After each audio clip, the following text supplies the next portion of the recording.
Assalamualaikum warahmatullahi wabarakatuh. Selamat siang teman-teman. Pertama-tama marilah kita panjatkan puja dan puji syukur kehadirat Allah Subhanahu wa taala yang telah melimpahkan taufik, hidayah dan inayahnya kepada kita sehingga kita dapat berkumpul secara daring pada siang hari ini untuk melakukan mata kuliah dan mendengarkan penjelasan dari kelompok kami yaitu kelompok 6 tentang Helenisme dan abad pertengahan.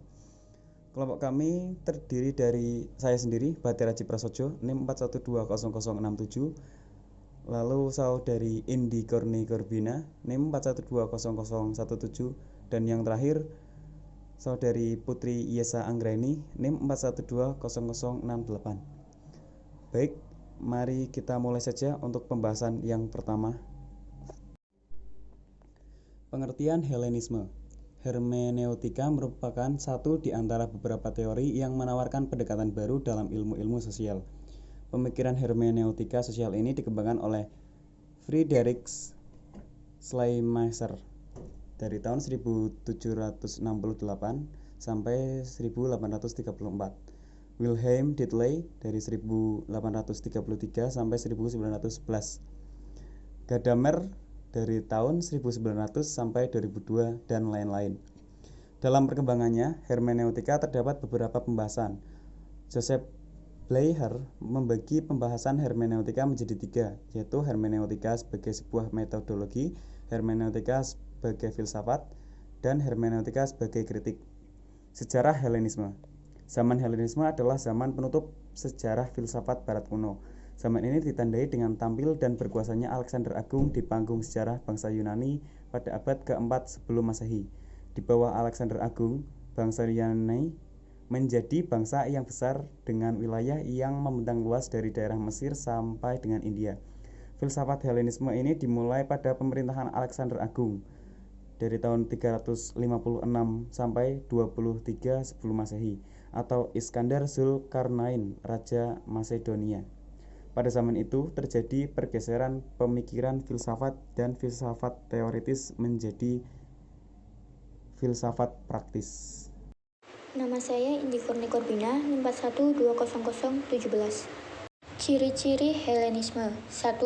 Pemisahan antara filsafat dan sains terjadi pada zaman ini. Belajar, seperti pada abad ke-20 ini, menjadi lebih terspesialisasi. Yang kedua, sifat spekulasi mulai dijauhi, perhatian lebih terkonsentrasi pada masalah aplikasi. Perhatian yang lebih besar adalah pada penemuan mekanika. Yang ketiga, filsafat dipeloporkan sehingga memikat peminat yang lebih luas. Ada tendensi kekurangpedulian terhadap metafisika diganti dengan perhatian yang lebih besar pada masalah-masalah sosial. Yang keempat, muncul filosof yang lebih senang pada riset, tetapi tidak memiliki teori sendiri. Mereka lebih mementingkan sifat akademis. Jika menjadi pengulas, hanya sedikit keberanian memberikan interpretasi. Sejarah filsafat pada abad pertengahan. Filsafat abad pertengahan dimulai sekitar abad ke-5 hingga permulaan abad ke-17. Namun beberapa orang mengatakan bahwa itu terjadi pada abad ke-2 hingga ke-14.